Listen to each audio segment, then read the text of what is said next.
What's up guys, DIY Salvage Guy here. Welcome back to the channel. Today's episode, we're going to be revealing what it cost to actually build, bid, and get this vehicle back up and running from start to finish.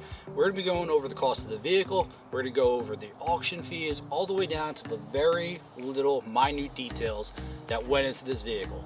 So stick with me guys, we're going to go through this entire process. That way you guys know if this was a sound investment or if I was in over my head with it. So whether you guys are new here or whether you've been here since the very beginning, I want to thank you guys for taking your time out and watching this video. Now I need the interaction with you guys, so hopefully you guys will like, comment, subscribe. Let me know what you guys think about this stuff down below. Also make sure your post notifications are on and that you guys are following me over on Instagram, because I do post things on there quicker than it makes its way over to YouTube. Now you guys ready for that video? Let's roll the intro.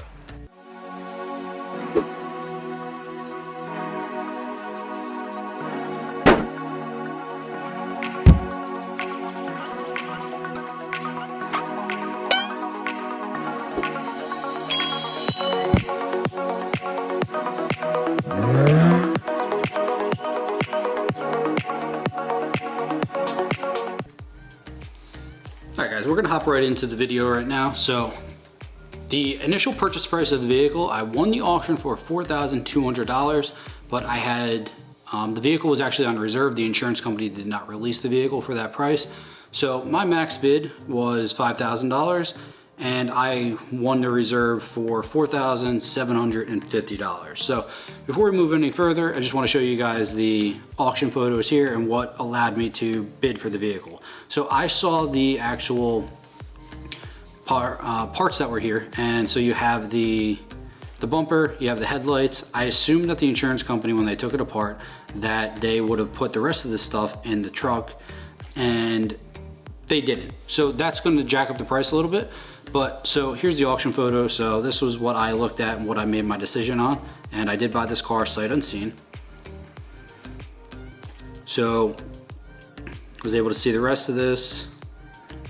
Didn't think that this was going to be that bad of a rebuild. It turned out to not be that bad, but the issues that I had were just finding all the parts.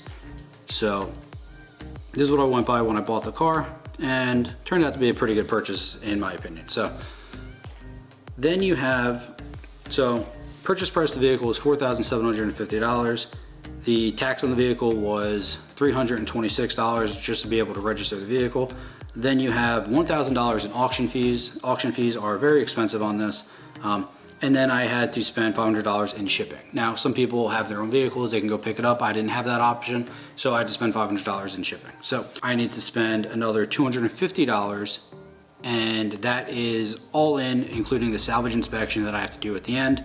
So assuming that this vehicle was delivered to me in perfect condition, I would have spent $6,826 just to get it from the auction to be registered. Now we know that that's obviously not the case, so what we have to do is actually start building up the car. So what we're going to do is we're going to start with the cooling system, and so I'm going to come to our ECA manual just to show you guys what I'm talking about here.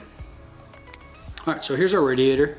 So what we had to do was we had to replace a lot of this stuff. So this is our cooling system right here. So the only things that we need to replace here in this particular schematic was the actual radiator itself. So I got a new radiator for $80, and then I had to get the lower radiator for $100. I got that, the lower radiator used, and this one was new. The lower radiator was about $300 or $400 if I wanted to get it new.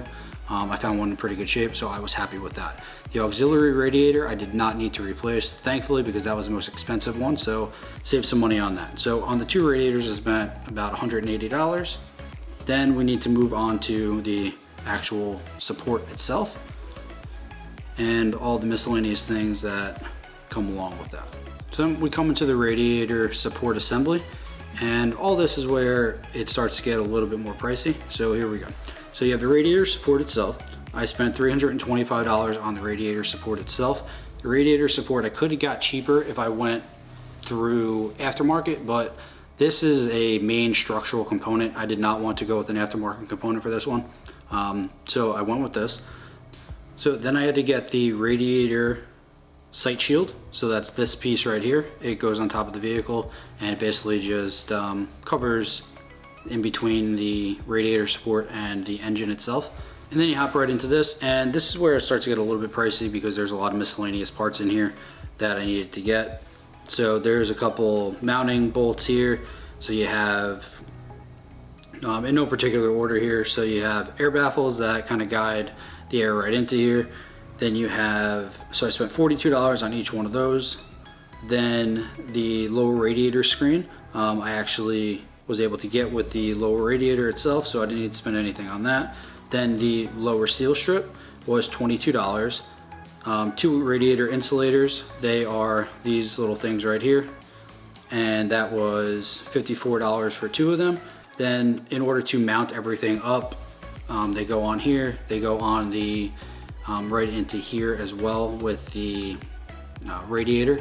So there's a couple mounting things there. So $20 for the lower mounting insulators, $12 for the other lower mounting insulators, there's a 2-part component there, and $9 for the upper insulators as well.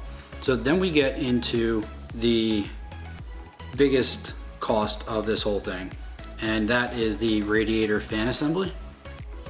And the radiator fan assembly, it's definitely pricey. There was a big cost with it, and the radiator fan assembly, so here's the radiator fan assembly. This cost me $550. There was a, this could have been easily the largest price point of this vehicle, and it would have been about $3,000 if I bought all these new from the dealer. Didn't want to do that. Was able to source it for $550. So that's a win for me. So, and then coolant obviously for $38. So I spent a grand total on the cooling system and the assembly itself of $1,369, all said and done on that. So now you get into the main structural component, and the radiator support kind of can fit into that as well. But for just assembly purposes here, I'm just gonna show you guys what we have. So this is the radiator support, just showed you guys that. This is one of the sight shields. And so this is where you start getting into a bit of the actual cost of it. So there's a couple parts in here that actually came with the vehicle, which I was lucky for. So these things right here, they wound up costing like $300 for the pair. Didn't need to buy them, they came with what I needed. So didn't need to spend any money on that, so that's great. But what we do need to spend money on are these miscellaneous things right here. And so you have 2 support braces, those are $13 each. Then that's right here. Then you have a bunch of miscellaneous hardware throughout the entire vehicle. I wound up spending $100 on that. You can see a lot of the hardware components here that it's just too much to kind of go through all that. So about $100 on the miscellaneous hardware, just nuts, bolts, everything that I needed. And so then we're going to get into the bumper itself. So this vehicle is the Prestige Edition, and my bumper itself was obviously cut in half. So I did have to get a new bumper. I had to get a new bumper reinforcement, which basically just connects everything together. Let's see if I can find that real quick. So here's your bumper reinforcement. So it comes with this piece, and there's one on both sides. And it's also going to connect to a foam insert right here. So you have your entire bumper reinforcement assembly, cost me $300. Then I also got the foam insert, that was another $100, so I spent $400 on all that together. Then you get into the actual bumper itself. So we need the Prestige Edition, so you have all of these different parts and components. So I was able to get the center grille for $100. I did not go with the RS7 look. I didn't really like it, to be honest with you. So that's why I stuck with this one. Wound up getting it for $100, as I said. Then you have the lower grille, which is right here. You have your lower grille. I got that for $34. Then you have your left and your right fog light grills right here. This is a different component on mine because they actually don't have the fog lights, but same concept right here. So those are $78 a piece. Then bumper mount kit, another miscellaneous set of hardware. So that was $95. This was just to mount the bumper itself. Then you have your support braces, which are right here, and those are $13 each. And then you have your deflector, which is this piece down here. And your deflector itself was $129. You guys saw me repair this piece because this piece is an insane $450. So I did not want to spend that. So I repaired it and I wound up using that. Then I was able to get the bumper itself for $250. So saved a lot of money on that as well, as opposed to getting it new from a dealer without any of these components for $1,500. So moving right along, for a grand total for the bumper, we spent a total of $1,706 for all the components in order to mount the radiator support and the bumper to the vehicle. So a little pricey for that, but a lot of it was basically just getting the grills together for the vehicle itself. So moving on to the hood. The hood is easily the most expensive part of this vehicle for a single item. New from a dealer, it's $2,500. Even used, they are a ridiculous amount of money. They don't even have them. I guess the A7 in New Jersey area is extremely rare. There was one person that had it, and I refused to buy anything from him. So this popped up at a local place to me, and I had the pleasure of paying $1,200 for the hood itself. Then the hinges were actually bent on my vehicle, so I spent another $95 on those hinges for a total for the hood and the hinges themselves of $1,295. Now, in that bumper price and the hood price, kind of combined for about $3,000 total, also includes the paint. So the paint itself costs about $500. Didn't cost me that much if I hadn't messed up a couple times, but so my paint cost was actually about $500. So for the hood and the bumper, it cost me about $3,000 together to do all that. So then we're gonna get into the air conditioning system. The AC system was pretty much all together. The only thing I needed for the air conditioning was the actual air conditioning condenser itself. Everything else I was able to get, aside from a couple miscellaneous gaskets here or there, minuscule amount of money, like $5. So we added that in anyway. And I needed to get it professionally recharged because the air conditioner on this vehicle needs to be kind of force fed. It doesn't open up the compressor that way. So on the air conditioner itself, I spent $260 to get all that up and running. Then on top of that, I needed to get 2 new headlights. Headlights on this thing were about $1,200 each new. I was able to get one on eBay for $213, and I got the right one for $501. Huge price discrepancy. There's really no market for them, so there was a lot of different prices all over the place. I did need to repair both of them, so based on the amount of damage that they had, basically plastic welding, that's where I saved a lot of my money. So then a couple miscellaneous spacers, a bracket. I wound up spending a total of $868 on the headlights itself. Then you get into the tune-up. I wound up spending $479 on a tune-up, and that included the spark plugs, that included the wires, the coils, 2 new belts, valve cover gaskets. It included an oil change, basically your oil filter, your oil change for life, so we'll never have to pay for that again. Then your air intake and your actual intake duct itself, I kind of included in that as well. So then you get into the 2 components that I spent a large amount of money on that I did not need to spend that much money on. So what I did was the suspension itself. I replaced the entire front end suspension, as you guys saw in the video, for $587. And the part that I needed wound up only costing about $100. So I could have got away with that. And I replaced all 4 tires on the vehicle itself. One of them was bad. It had a chunk missing out of the sidewall, so I needed to replace that. So I wound up replacing all 4 because I do plan on using this as a daily driver for a total of $700. They're about $175 a piece. Got them mounted. So could have spent on this vehicle $13,203, but I wound up spending a little bit more because I had to repaint a couple times, and I had to basically just make this good for my daily driver. So I replaced the entire suspension, replaced all of the tires. So my grand total for this vehicle is $14,190. All said and done, all in.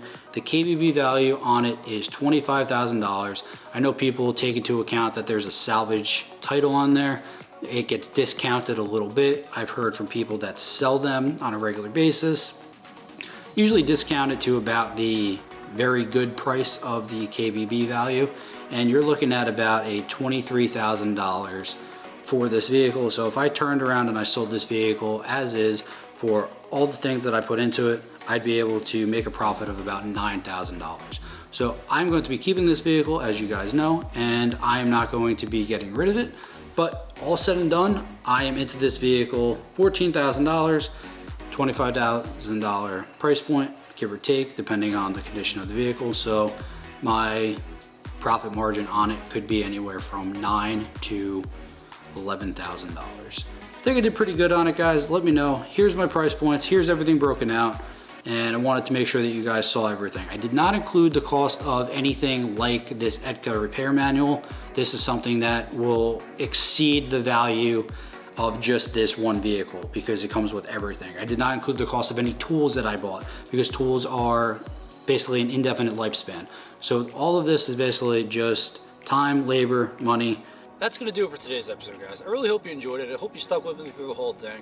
Now, when I bought this car, I always planned on making it my daily driver because I was kind of recirculating my fleet and restocking it to make sure that I had a car that was not with 200,000 miles on it anymore. So the things that I did on this vehicle, you definitely don't have to do. You didn't have to replace all 4 tires. I really only needed one. That was bad. You didn't have to replace the entire front end suspension. Only one component was completely bent. So that was about $1,500 that I didn't need to spend. Also, you guys aren't going to mess up on your paint job 3 times. So you guys aren't going to have to spend an inordinate amount of time doing that. You guys aren't going to have to do 2 inspections. So there's a lot of things that I went through on this that you guys aren't going to go through. So this channel is all about transparency. I wanted to be transparent from the beginning. I want to let you guys know exactly what went into this entire build.